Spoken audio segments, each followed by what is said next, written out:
Καλησπέρα σας. Είμαι η Αγγελική Αναγνώστου, συγγραφέας του βιβλίου «Αντέχεις την αλήθεια», το χρονικό της αιχμαλωσίας. Σε αυτό τον κύκλο των εκπομπών θα τραβήξουμε την κουρτίνα της ψευδαίσθησης και θα κοιτάξουμε την αλήθεια που μας περιβάλλει χωρίς προκαταλήψεις. Πιστεύετε πως ό,τι βλέπουμε και ακούμε είναι αλήθεια? Πιστεύετε πως μας έχουν μάθει την αλήθεια? Τι πραγματικά είναι η αλήθεια και πόσο την αντέχουμε?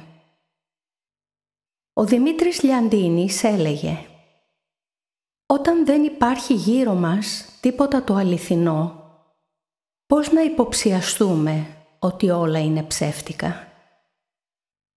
Πάνω σε αυτό λοιπόν το θέμα θα περιστραφεί αυτός ο κύκλος των εκπομπών, έχοντας ως βασικό γνώμονα το βιβλίο μου. Η πληροφορία που δίνεται μέσα στο βιβλίο και την οποία θα αναλύσουμε σε αυτές τις εκπομπές είναι επιτακτική ανάγκη να κοινοποιηθεί. Ο κάθε ένας στη συνέχεια, ακούγοντας αυτή την πληροφορία, μπορεί να πάρει τις αποφάσεις για τη ζωή και την ύπαρξή του, όμως, αν είναι να τις προσπεράσει, θα το κάνει με απόλυτα δική του ευθύνη. Δεν πρέπει κανείς να πει πως όλη αυτή η πληροφορία δεν του δόθηκε, όταν τα γεγονότα θα έχουν φτάσει πλέον σε οριακό σημείο. Ήδη αυτά τα φυσικά φαινόμενα που συμβαίνουν με την διατάραξη του κλίματος είναι τα πρώτα σημάδια από αυτά που θα ακολουθήσουν. Ο κάθε ένας είναι ελεύθερος να δώσει για αυτά τα γεγονότα οποιαδήποτε εξήγηση θέλει.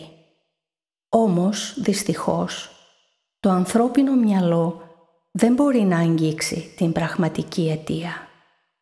Γι' αυτό καλό είναι να μην παρασυρώμαστε από αφελείς εξηγήσεις που δίνονται μέσα στο ίντερνετ περί HAARP ή μόλυνσης της ατμόσφαιρας που δήθεν προκαλεί κλιματική αλλαγή και τις ακόμη πιο αφελείς δικαιολογίες περί ελληματικότητας των εκάστοτε κρατικών φορέων. Όσο τα γεγονότα αυτά θα εξελίσσονται, τόσο πιο ελληματικές θα εμφανίζονται οι κρατικές υπηρεσίες. Όχι επειδή αυτές θα έχουν κάποιο ιδιαίτερο πρόβλημα, αλλά επειδή τα γεγονότα θα τις υπερβαίνουν. Κάποιοι μπορεί κάλλιστα να μην αποδεχτούν όλη αυτή την πληροφορία, να στρουθοκαμιλήσουν χώνοντας το κεφάλι στην άμμο και να συνεχίσουν να ωρεοποιούν και να παρερμηνεύουν τα γεγονότα που πρόκειται να έρθουν. Θα έχουν όμως απόλυτα δική τους την ευθύνη για τον εαυτό τους και ακόμα μεγαλύτερη ευθύνη για αυτούς που τυχόν θα παρασύρουν. Υπάρχει όμως και μια άλλη κατηγορία ανθρώπων που δυστυχώς τους βρίσκω μπροστά μου από την πρώτη στιγμή της έκδοσης του βιβλίου. Είναι οι διαστρεβλωτές της αλήθειας, που για δικούς τους λόγους ο καθένας παίρνει τμήματα της αλήθειας και τις στρεβλώνει σύμφωνα με το δικό του συμφέρον. Όλοι αυτοί θέλουν πολύ προσοχή, επειδή παρασύρουν κόσμο σε πολύ επικίνδυνα μονοπάτια. Ας αρχίσουμε λοιπόν να ξετυλίγουμε το κουβάρι της πληροφορίας, ώστε να αρχίσουν να μπαίνουν τα στοιχεία σε μία σειρά. Επειδή δεν μπορούμε να περάσουμε κατευθείαν στα σύνθετα χωρίς να έχουμε δώσει τα βασικά στοιχεία, θα ξεκινήσουμε από απλές έννοιες προκειμένου να δημιουργηθούν και οι ανάλογες εγκεφαλικές συνάψεις που θα στηρίξουν την πραγματική πληροφορία.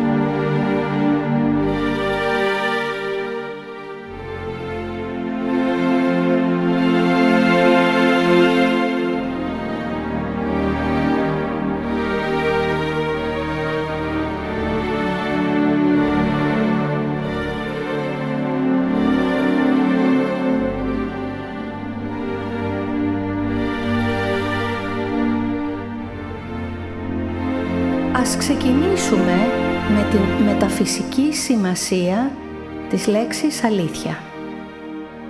Η λέξη αποτελείται από το στερητικό γράμμα α, που δηλώνει άρνηση, και το ρήμα λανθάνω ή λίθο, που είναι ο αρχαιότερος τύπος του λανθάνω, και σημαίνει λησμονώ, χάνω την ανάμνηση, αφήνω κάτι να μου διαφύγει.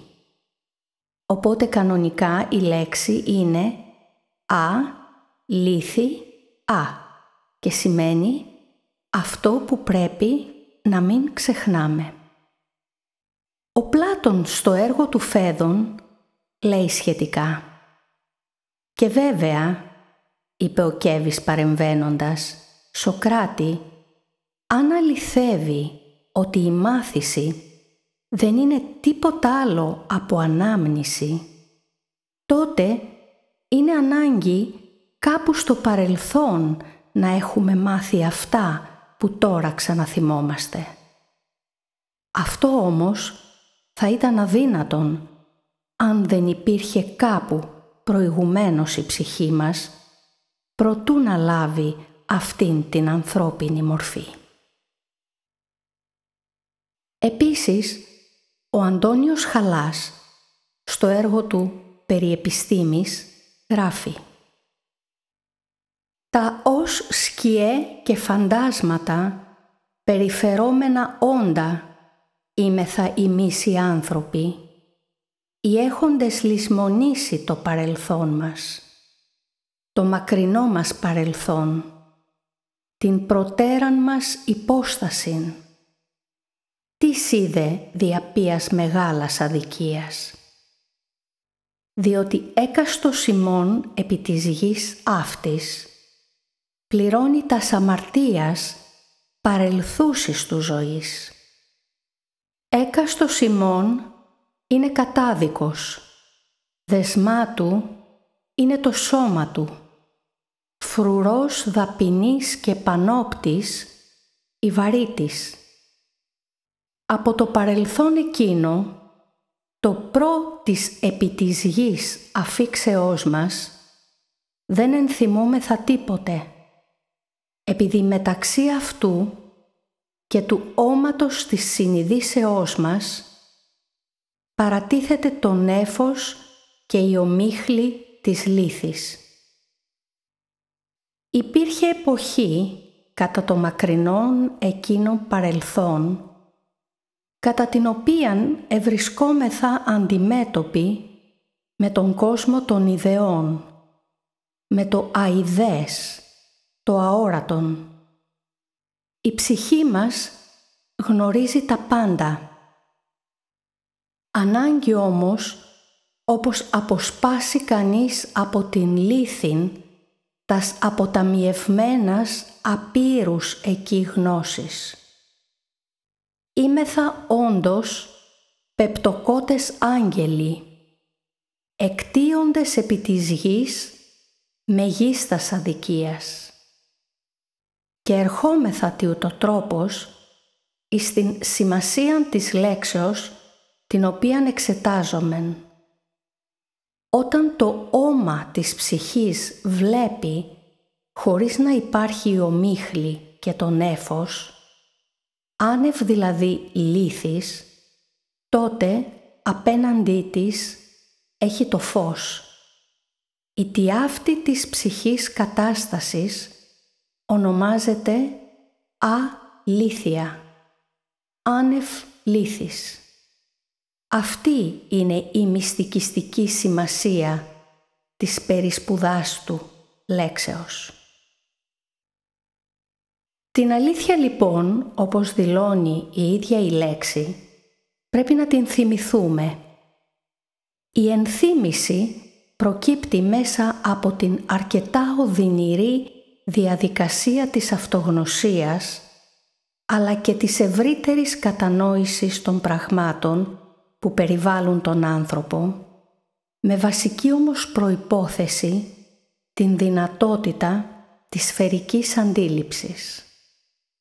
Και όταν λέω σφαιρική αντίληψη, εννοώ την προϋπόθεση της κατανόησης όλων των οπτικών θέσεων.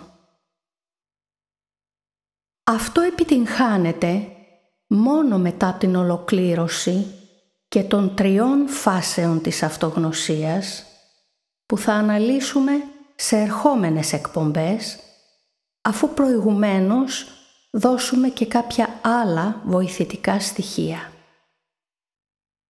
Αναζητώντας την αλήθεια στη συνέχεια, θα διαπιστώσουμε ότι ψήγματα αυτής της μίας αλήθειας βρίσκονται διάσπαρτα σε ολόκληρη τη γραμματεία του ανθρώπου. Έτσι όμως διάσπαρτη και κατακερματισμένη που αυτή βρίσκεται, ανακατεμένη με ψέματα, οι άνθρωποι αδυνατούν να την εντοπίσουν ως μια ολοκληρωμένη εικόνα, επειδή η μία αλήθεια δεν κατακτάται με την επιστημονική επάρκεια, ούτε με τη συσσόρευση υλικής γνώσης, αλλά είναι απόλυτα αποτέλεσμα εσωτερικής διεργασίας, ώστε να ανασηκωθεί το πέπλο της λύθης από την ψυχή και το πνεύμα να αποκαλύψει τις ξεχασμένες γνώσεις του. Τότε η ενθύμηση, αλήθεια, αποκαθίσταται και η μία αλήθεια γίνεται φανερή και ξεκάθαρη.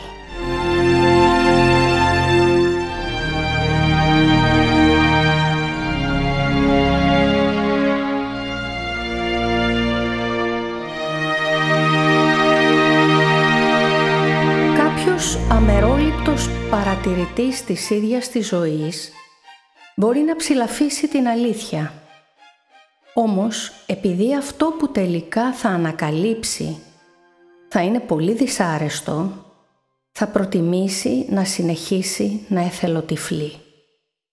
Αποτέλεσμα, επειδή οι άνθρωποι δεν αντέχουν να κρατήσουν την αλήθεια σαν σύνολο στα χέρια τους, την πετάνε όσο μακρύτερα μπορούν. Προτιμούν έτσι να διαλέξουν εκείνο το κομμάτι της αλήθειας που ιδιοσυγκρασιακά τους ταιριάζει περισσότερο. Η αλήθεια μοιάζει να κρύβεται πίσω από τον τοίχο των προκαταλήψεων και των πεποιθήσεών μας. Αυτές οι πεποιθήσεις χτίστηκαν από την ανάγκη του ανθρώπου να αντιμετωπίσει έναν αντίξωο και δύσκολο κόσμο. Προκειμένου λοιπόν ο άνθρωπος να αντέξει να επιβιώσει σε αυτόν τον αντίξωο και δύσκολο κόσμο, επινόησε διάφορες δοξασίες για τη δημιουργία, τον άνθρωπο και τη ζωή, ώστε όλες αυτές να δικαιολογήσουν τις ανεξήγητες αντιφάσεις που τον πλαισιώνουν. Αυτές οι δοξασίες έχτισαν θεωρίες και μέσα από αυτές διαμορφώθηκαν θρησκείες, αιρέσεις και απόψεις.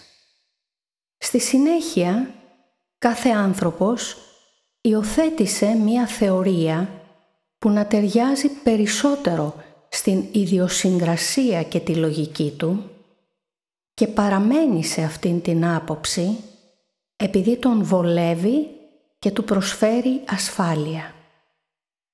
Βολεμένος λοιπόν στην οποιαδήποτε θέση του ο άνθρωπος, εθελοτυφλεί για τα κενά που παρουσιάζει η κοσμοθεωρία του και μάχεται τα κενά των αντίπαλων απόψεων σε μία αέναη μάχη χωρίς οριστικό νικητή.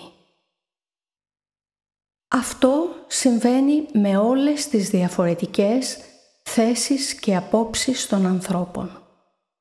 Το αποτέλεσμα? Έχουν όλοι δίκιο, αλλά και παράλληλα άδικο. Έχουν δηλαδή όλοι ποσοστό δικαίου, Αυτή η κατάσταση της διαφορετικότητας των απόψεων των ανθρώπων μπορεί να παρομοιαστεί με την διάθλαση του λευκού φωτός στα 7 χρώματα της Ήριδας. Η ολοκληρωμένη αλήθεια δεν βρίσκεται σε καμία μεμονωμένη χρωματική άποψη, αλλά βρίσκεται ταυτόχρονα σε όλες. Αυτή η ολότητά της παρομοιάζεται με την ακτίνα του λευκού φωτός που περιλαμβάνει μέσα της όλα τα χρώματα της Ήριδας.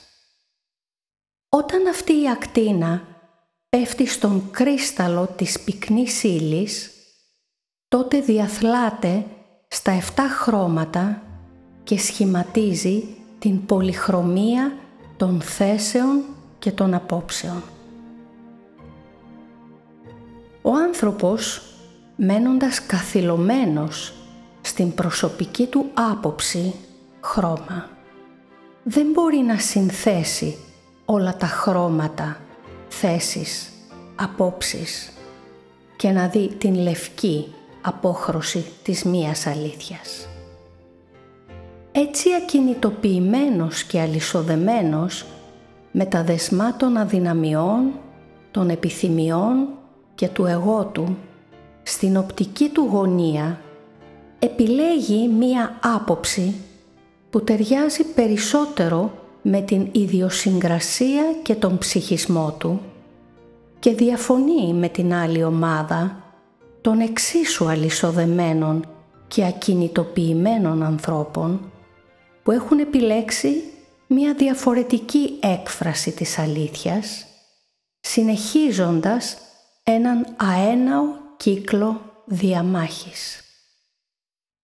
Για να ταινίσουμε λοιπόν την μία αλήθεια, θα πρέπει να γκρεμίσουμε τον τοίχο των πεποιθήσεών μας και να δεχθούμε όλες τις αντίθετες απόψεις, επειδή όλες αυτές διαθέτουν και ένα ποσοστό δικαίου που ανήκει σε ένα διαφορετικό τμήμα της μίας αλήθειας.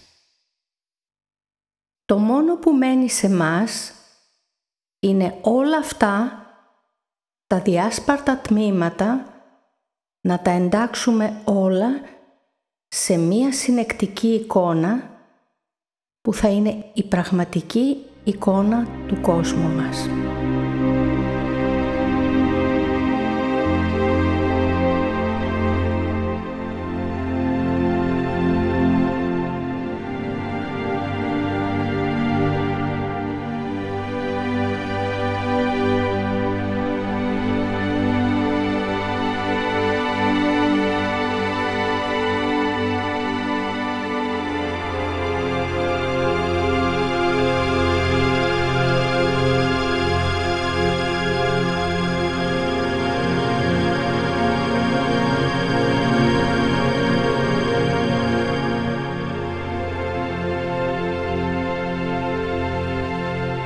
Οι επικρατέστερες λοιπόν θέσεις για τη δημιουργία της ζωής και του κόσμου μας σήμερα είναι κυρίως 2, με αρκετά παρακλάδια να ξεκινάνε από την κάθε μία από αυτές, σαν παραλλαγές της ίδιας άποψης. Η πρώτη κυρίαρχη θέση είναι πως όλη η δημιουργία σχηματίστηκε από μόνη της μέσα από μία φυσική επιλεκτική διαδικασία, την φυσική επιλογή. Σύμφωνα με αυτή την άποψη, δεν υπάρχει τίποτε άλλο πέρα από αυτόνομες φυσικές συνθήκες, οι οποίες δημιουργούν ζωή. Όταν όμως αυτές οι συνθήκες δεν τηρούνται απόλυτα, τότε η ζωή χάνεται. Όμως, αν αυτή η άποψη μπει στο μικροσκόπιο της λογικής, παρουσιάζει κενά, αφού φυσικά αποδέχεται την μαθηματική συνέπεια στη φύση. Η μαθηματική όμως συνέπεια προϋποθέτει λογική. Η λογική προϋποθέτει νου. Και ο νους πάντα ανήκει σε κάποιον. Το σύμπαν υπάρχει επειδή στηρίζεται σε νόμους. Ο νόμος όμως τίθεται από τη λογική και όχι από το παράλογο. Το άνοο δεν δημιουργεί το έννοο, αλλά ούτε και τον κανόνα. Το κάθε είδος γεννάει το όμοιό του, κατ' εικόνα και καθομοίωση. Στη φύση όμως, αυτό που είναι έκδηλο είναι η λογική με την οποία είναι δομημένα τα πάντα. Και όχι μόνο η απλή λογική, αλλά η ακραία μαθηματική έκφρασή της. Από την σωματική διάπλαση του μυρμηγκιού και τους τρόπους όπου κινείται ώστε να επιβιώσει, μέχρι και την απόλυτα μαθηματική κίνηση των ουρανίων σωμάτων. Ας υποθέσουμε τώρα ότι ισχύει στη δημιουργία η εκδοχή του τυχαίου. Η με μαθηματική λογική δομημένη δημιουργία σε έναν κόσμο όπου επικρατεί το άνοο μπορεί να συμβεί τυχαία μία φορά, όχι όμως και κατ' εξακολούθηση. Στατιστικά, αυτή η λογικά δομημένη επανάληψη ξεφεύγει από την κατηγορία της τυχαίας δημιουργίας του άνοου και μεταβάλλεται ως απόλυτα προγραμματισμένη από το έννοο και το απόλυτα λογικό. Η διαδικασία που ακολουθούν τα αμινοξέα προκειμένου να συγκεντρωθούν και να τεθούν μαζί 100 με ακριβώς το σωστό τρόπο για να κάνουν ένα απλό πρωτεϊνικό μόριο και στη συνέχεια 200 τέτοια πρωτεϊνικά μόρια να δομήσουν όλα μαζί ένα ζωντανό κύτταρο, είναι τόσο επιλεκτική και αξιοθαύμαστη που καταρρίπτει κάθε πιθανότητα του τυχαίου. Μόνο 20 από τους 80 τύπους αμινοξέων βρίσκονται στους ζώντες οργανισμούς. Κατόπιν, τα σωστά αμινοξέα πρέπει να συνδεθούν μαζί στη σωστή ακολουθία για να δημιουργήσουν ένα πρωτεϊνικό μόριο. Επίσης υπάρχει και μια άλλη περιπλοκή. Τα μισά αμινοξέα είναι δεξιόστροφα και τα άλλα μισά αριστερόστροφα. Μόνο τα αριστερόστροφα βρίσκονται στη ζώσα ύλη. Εάν όλα αυτά τα βήματα δεν πραγματοποιηθούν ακριβώς, η πρωτεΐνη δεν θα λειτουργήσει. Ο Μάικλ Μπέχ, στο βιβλίο του «Το μαύρο κυβότιο του Δαρβίνου», λέει ότι η πιθανότητα να συνδεθούν μαζί τυχαία μόνο 100 αμινοξέα, τα οποία απαιτούνται για τη δημιουργία ενός πρωτεϊνικού μορίου, θα ήταν ίση με την πιθανότητα ενός τυφλού που προσπαθεί να βρει έναν συγκεκριμένο κόκο άμμου στην έρημο της Σαχάρας και μάλιστα να το πετύχει αυτό όχι μία, αλλά 3 φορές. Όμως και ο ίδιος ο Δαρβίνος αμφισβητούσε την ίδια του τη θεωρία επειδή θεωρούσε παράλογη την διαδικασία της φυσικής επιλογής για την δημιουργία του ματιού. Η πιθανότητα της τυχαίας δημιουργίας του κόσμου μας και της ζωής είναι απόλυτα παράλογη. Μπορεί ένα εργοστάσιο ή οποιοδήποτε οικοδόμημα να δημιουργηθεί τυχαία? Όχι. Αφού λοιπόν ο άνθρωπος, που είναι το κορυφαίο δημιούργημα της φύσης, δεν δημιουργεί τυχαία. Θα δημιουργεί τυχαία η ίδια η δημιουργός φύση του?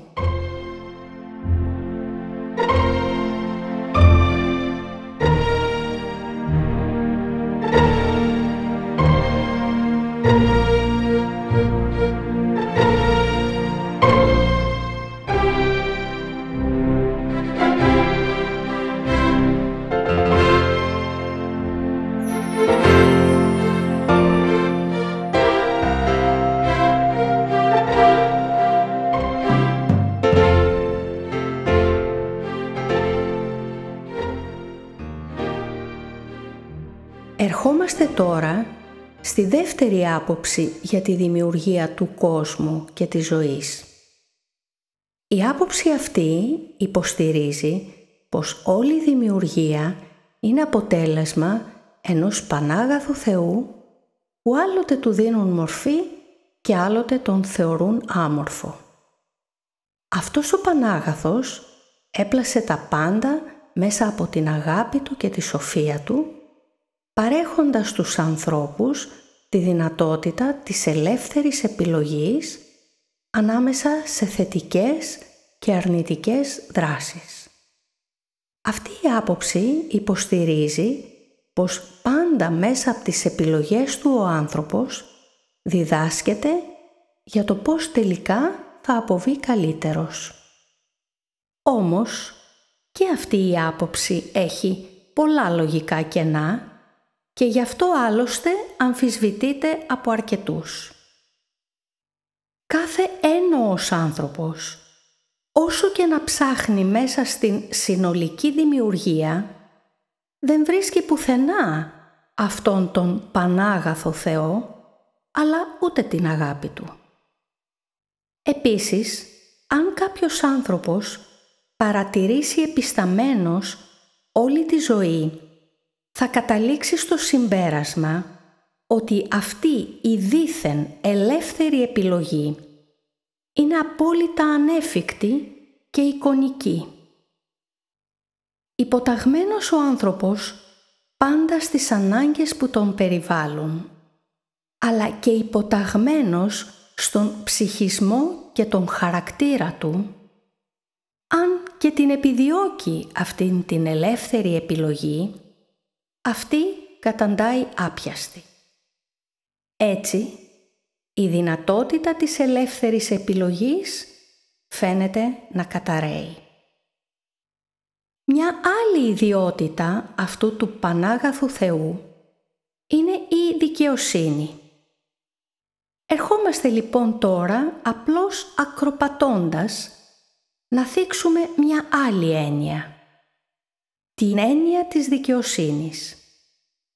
Βασική όμως προϋπόθεση της δικαιοσύνης είναι η ύπαρξη της ηθικής. Και πώς μπορούμε να ορίσουμε την ηθική? Με δύο λέξεις. Ηθική είναι η διασφάλιση του ουσιαστικά ωφέλιμου για κάθε όν μεμονωμένα. Βέβαια, το ατομικό όφελος σε γενικευμένη κλίμακα είναι αδύνατο να επιτευχθεί, επειδή το όφελος του ενός ανθρώπου αντιβαίνει στο όφελος του άλλου, οπότε η αδικία προκύπτει σαν φυσικό επακόλουθο. Άλλωστε, στις απόλυτα διαπροσωπικές σχέσεις, το δίκαιο συμφέρον του ενός είναι η απώλεια του δίκαιου συμφέροντος του άλλου. Τότε, όσο δίκαιο και να έχουν οι δύο θέσεις, κάποιος από τους δύο θα υπερισχύσει και ο άλλος αυτόματα θα χάσει το ποσοστό δικαίου του. Αυτό ισχύει για όλη τη δημιουργία. Στην ουσία, η δικαιοσύνη ή η αδικία δεν υπάρχουν. Όμως αυτό που τις κάνει να εκδηλώνονται είναι η διαφορετική θέση που κατέχει κάθε έμβιο όν επάνω στον τροχό της ζωής.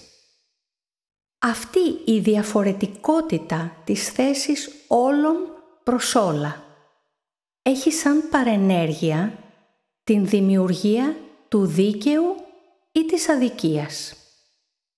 Αυτή όμως η διαφορετική θέση που κατέχει κάθε όν σε ολόκληρο τον κόσμο δεν είναι τεχνητή, αλλά είναι φυσική. Η ίδια η φύση έχει στήσει τον μηχανισμό της λειτουργίας της σε αυτήν τη διαφορετικότητα. Η αδυναμία πάλι να υπερισχύσουν όλων οι θέσεις επίσης δεν είναι τεχνητή, αλλά είναι φυσική.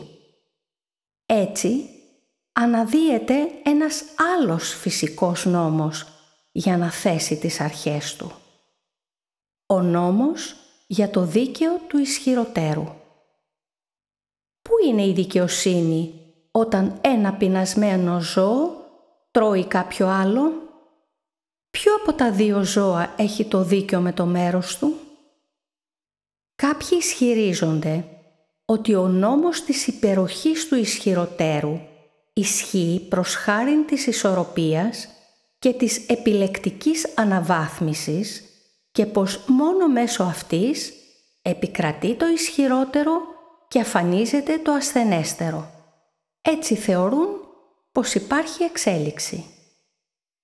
Αυτή όμως η φυσική υπεροχή του ισχυροτέρου απέναντι στο ασθενέστερο δεν δηλώνει αυτόματα ηθική υποβάθμιση προς χάριν της υλικής αναβάθμισης. Μου έρχεται στο νου τώρα η ιδεολογική ανακολουθία για τον αγώνα των σοσιαλιστικών καθεστώτων που πασχίζουν να εφαρμόσουν μια καθολική ισότητα ενάντια όμως στους νόμους της ίδιας της φύσης. Καταλήγει λοιπόν η αδικία να εγκαθίσταται σαν ένας από τους βασικούς νόμους για τη λειτουργία όλης της φύσης και φυσικά και του ανθρώπου, αφού είναι κομμάτι της φύσης και αυτός. Τι κάνουν όμως οι άνθρωποι? Πασχίζουν για τη δικαιοσύνη. Όταν όμως επιτέλους την εγκαταστήσουν κάπου, είτε σε ανθρώπους, είτε σε καταστάσεις, τότε αυτή, επειδή αυτός είναι ο νόμος της φύσης, αρχίζει να διαλύεται από το εκ διαμέτρου αντίθετο, ασθενέστερο σημείο του τροχού της ζωής και εκεί σταδιακά η αδικία παίρνει τη θέση της, επαναφέροντας πάλι το σύνολο των πραγμάτων στη φυσική τους ισορροπία. Αυτός είναι ο δεύτερος θερμοδυναμικός φυσικός νόμος της εντροπίας ή ενθαλπίας, που λέει πως οτιδήποτε αυξάνει την εφταξία έχει σαν αναπόφευκτη συνέπεια ότι κάπου αλλού στο σύμπαν θα αυξήσει την αταξία. Το ίδιο ισχύει και με τη δικαιοσύνη.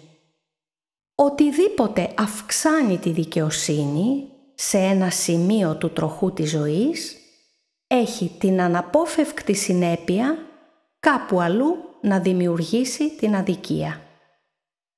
Τι πιθανότητες λοιπόν υπάρχουν για να γίνουν τα πράγματα δικαιότερα? Δικαιότερα ως προς το δίκαιο τίνος? Μέσα από την βασική ιδιότητα της ύλης, τη διαδικότητα, πάντα κάποιο άλλο σημείο θα πάσχει.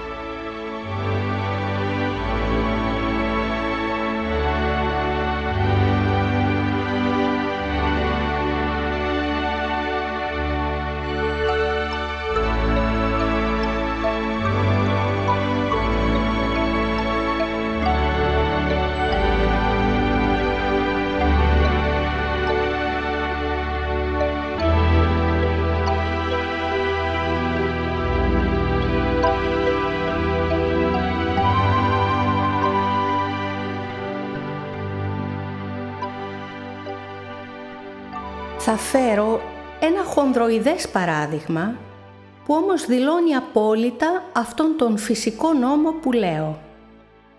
Έχουμε λοιπόν από τη μια μεριά έναν άρρωστο άνθρωπο και από την άλλη μία στρατιά μικροβίων που τον κατατρώνε.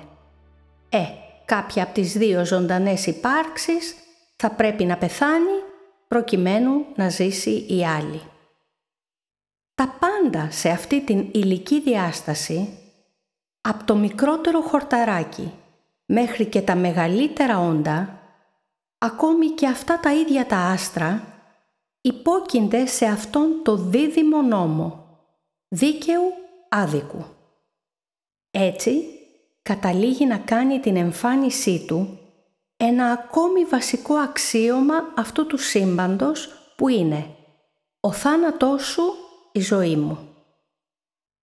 Η εφαρμογή όμως αυτού του νόμου επιφέρει πόνο.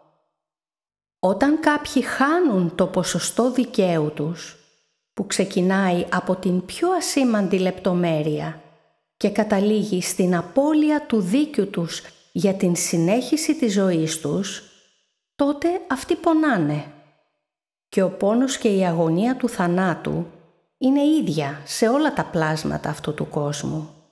Ας μην εθελοτυφλούμε γι' αυτό. Μιλώντας γι' αυτό, μου έρχονται στο νου τα λόγια του Σοπενχάουερ, που δίνει με τον μοναδικά δικό του τρόπο την εικόνα του κόσμου μας. Λέει λοιπόν: «Αυτόν τον κόσμο, αυτήν την αρένα των βασανισμένων και έντρομων όντων, που μόνο καταβροχθίζοντας το ένα το άλλο κρατιούνται στη ζωή, αυτόν τον κόσμο όπου κάθε αδιφάγο ζώο είναι και ένας ζωντανός τάφος για 1000 άλλα και η διατήρησή του στη ζωή είναι μία λυσίδα από μαρτυρικούς θανάτους.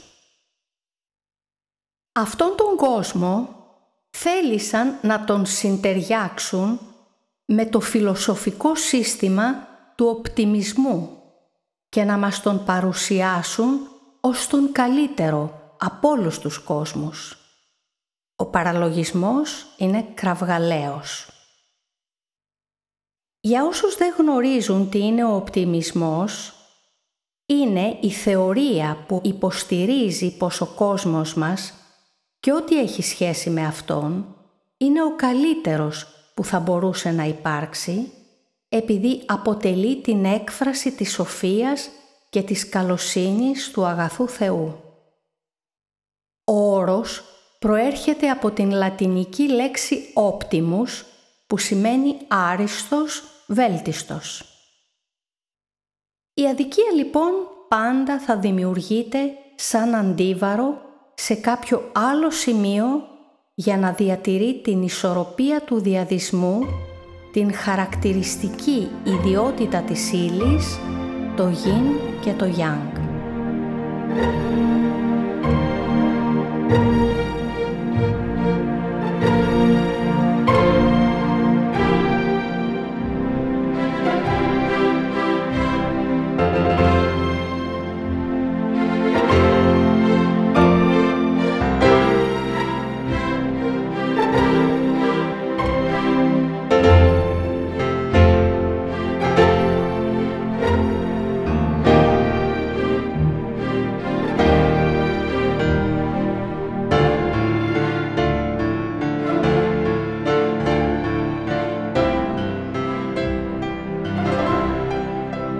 Υπάρχει στη Γη και γενικότερα σε ολόκληρο το υλικό σύμπαν η ζωή χωρίς τον θάνατο? Υπάρχει η μέρα χωρίς τη νύχτα? Υπάρχει η εισπνοή χωρίς την εκπνοή? Τα πάντα βρίσκονται σε ζεύγη. Η έλξη και η απόθεση, το θετικό και το αρνητικό. Γιατί λοιπόν φανταζόμαστε ότι είναι δυνατόν να υπάρχει και η δικαιοσύνη χωρίς την αδικία? Η αδικία δεν είναι προσωπική υπόθεση των ανθρώπων, ούτε είναι θέμα επιλογής τους. Είναι δυστυχώς μία φυσική κατάσταση που υπόκειται στην διαδικότητα της φύσης. Οι δύο πόλοι της ταλάντωσης, το καλό και το κακό, το φως και το σκοτάδι, η ζωή και ο θάνατος, το δίκαιο και το άδικο. Είναι αδέλφια αχώριστα, γεννήματα του χώρου και του χρόνου. Κανένα τους δεν μπορεί να υπάρξει ανεξάρτητα από το άλλο, επειδή το καθένα πρέπει να γεννηθεί και να δημιουργηθεί από το άλλο προκειμένου να έρθει σε ύπαρξη.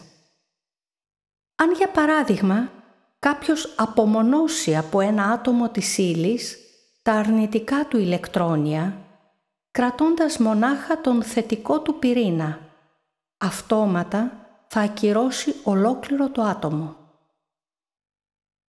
Όσο λοιπόν δεν μπορούμε να αφαιρέσουμε από ένα άτομο τα αρνητικά του ηλεκτρόνια και να κρατήσουμε μόνο τα θετικά πρωτόνια, άλλο τόσο δεν μπορούμε να εξαλείψουμε από αυτόν τον κόσμο το αρνητικό και το άδικο, κτίζοντας έναν κόσμο απόλυτου δικαίου και θετικότητας. Αυτό είναι μία ουτοπία των ανεδαφικών ρομαντικών. Σε αυτόν τον κόσμο λοιπόν τα πάντα είναι διτά και αυτός είναι ο κόσμος μας. Είναι ο κόσμος της σχάσης. Πάνω σε αυτό το διτό σύστημα λειτουργεί ολόκληρη η φύση, από το μικρότερο μόριο ως τους μεγαλύτερους γαλαξίες. Αυτή είναι μια χρήσιμη σημείωση για αυτούς που ψάχνουν κάποια καλά όντα ή θεούς σε άλλα ηλιακά συστήματα. Αυτά είναι παραμύθια για ρομαντικούς, επειδή ολόκληρο το σύμπαν λειτουργεί πάνω σε αυτό το δίπολο, θετικό-αρνητικό, που οι σοφότεροι των ανθρώπων μορφοποίησαν αυτή την έννοια με το σύμβολο του Yin και του Yang. Τι πιθανότητες έχουν λοιπόν να είναι μόνο, το υπογραμμίζω, μόνο θετικοί και καλοί αυτοί οι υποθετικοί κάτοικοι κάποιου άλλου ηλιακού συστήματος? Ξεφεύγουν δηλαδή από τη διτότητα της φύσης του σύμπαντος.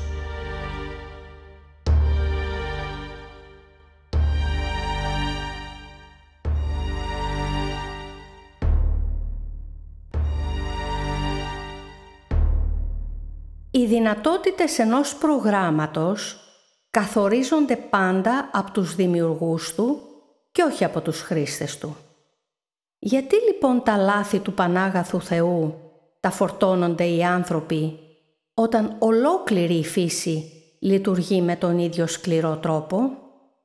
Αυτό βέβαια έρχεται σε απόλυτη αντίθεση με τον καλό και Πανάγαθο Θεό Δημιουργό, ποιητή ουρανού και γης, τον οποίον έτσι παρουσιάζουν όλες οι θρησκείες του κόσμου με ελάχιστες μόνο διαφοροποιήσεις.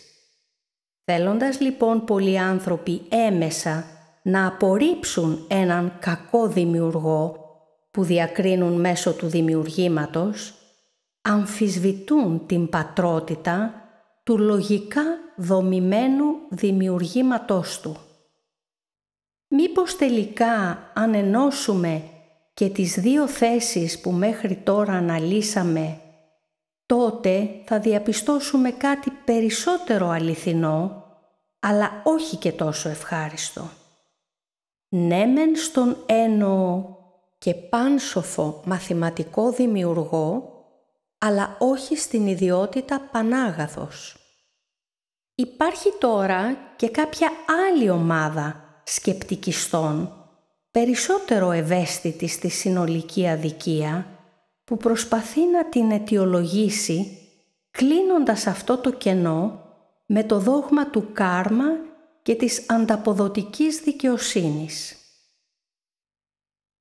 Σύμφωνα με το δόγμα αυτό, ο άνθρωπος από ενσάρκωση σε ενσάρκωση, κάτω από τον νόμο του ανταποδοτικού δικαίου, πληρώνει για τα λάθη του και έτσι μαθαίνει περισσότερα για το σωστό και το λάθος. Ως εκ τούτου, αναβαθμίζεται και εξελίσσεται ηθικά και πνευματικά. Όμως, και η άποψη αυτή λογικά υστερεί. Η κοινωνία των ανθρώπων, μέσα από αυτήν τη θεώρηση, θα έπρεπε να λάμπει από χριστότητα. Κάτι τέτοιο φυσικά δεν υφίσταται. Όπως θα δούμε στη συνέχεια αυτών των εκπομπών, η μετενσάρκωση, ναι μεν υφίσταται, όμως η όλη διαδικασία δεν αναβαθμίζει τον άνθρωπο, αλλά τον υποβαθμίζει. Αυτά όμως τα θέματα θα τα αναλύσουμε σε μεταγενέστερες εκπομπές. Όσο λοιπόν και να ονειρευόμαστε πως η κοινωνία των ανθρώπων εξελίσσεται ή ότι θα εξελιχθεί περισσότερο, αυτό που αποκλειστικά επιτελείται είναι μόνο μία τεχνολογική αναβάθμιση προωθημένη απόλυτα από την ιερή ανάγκη, την κυρίαρχη δύναμη που κινεί τα πάντα σε αυτόν τον κόσμο. «Ανάγκα και θεοί πείθονται», έλεγε ο Πιτακός. Αντίθετα, στον τομέα της ηθικής και πνευματικής ανέλυξης, η ανθρωπότητα, αν δεν οπισθοχωρεί, που προσωπικά θεωρώ ότι οπισθοχωρεί, τουλάχιστον παραμένει στάσιμη κατά κοινή νομολογία. Όλο λοιπόν αυτό το κυνήγι των βολικών απαντήσεων σκοπό έχει να βοηθήσει τον άνθρωπο να κλείσει όσο καλύτερα μπορεί τα μάτια του σε μία πραγματικότητα που μέσα του ξέρει ότι είναι πέρα για πέρα οδυνηρή και αναπόφευκτη. Χρύσωσε λοιπόν ο άνθρωπος το χάπι, έκανε ιερό έμβλημα την ιδιότητα της αισιοδοξίας, φόρεσε τα ροζ γυαλιά της θετικής σκέψης, είπε το ποτήρι μισογεμάτο και όχι μισοάδιο και έτσι συμβιβάστηκε. Και όλα αυτά γιατί? Επειδή η αντιμετώπιση απλά της αλήθειας χωρίς το αντίδοτο της λύσης είναι αβάσταχτα οδυνηρή. Γι' αυτό ο Χριστός λέει στο κατά Ιωάννη Ευαγγέλιο «Ακόμη πολλά έχω να είπω προς εσάς. Δεν δύναστε όμως βαστάζετε αυτά». Έτσι αρκέστηκε να παρασύρεται ο άνθρωπος από την δίνη της καθημερινότητας και των αναγκών του και να βυθίζεται ακόμα περισσότερο στη λύθη του. Μέσα από την συνολική διαδρομή του ανθρώπου σε αυτή τη γη, σε κάποιες στιγμές της ιστορίας του, αποκαλύφθηκε η μία αλήθεια των πάντων. Ποτέ όμως αυτήν δεν διατηρεί το αυτούσια για πολύ. Πάντα μετά την εμφάνισή της στον κόσμο διαμελιζόταν και διασκορπιζόταν σε 1000 κομμάτια. Έτσι σήμερα έχουν απομείνει μόνο κάποια ψήγματα, διάσπαρτα εδώ και εκεί, πουθενά δεν βρίσκεται ανώθευτη. Άλλωστε, η καλύτερη κρυψώνα για μια αλήθεια είναι να βρεθεί ανάμεσα σε δύο ψέματα.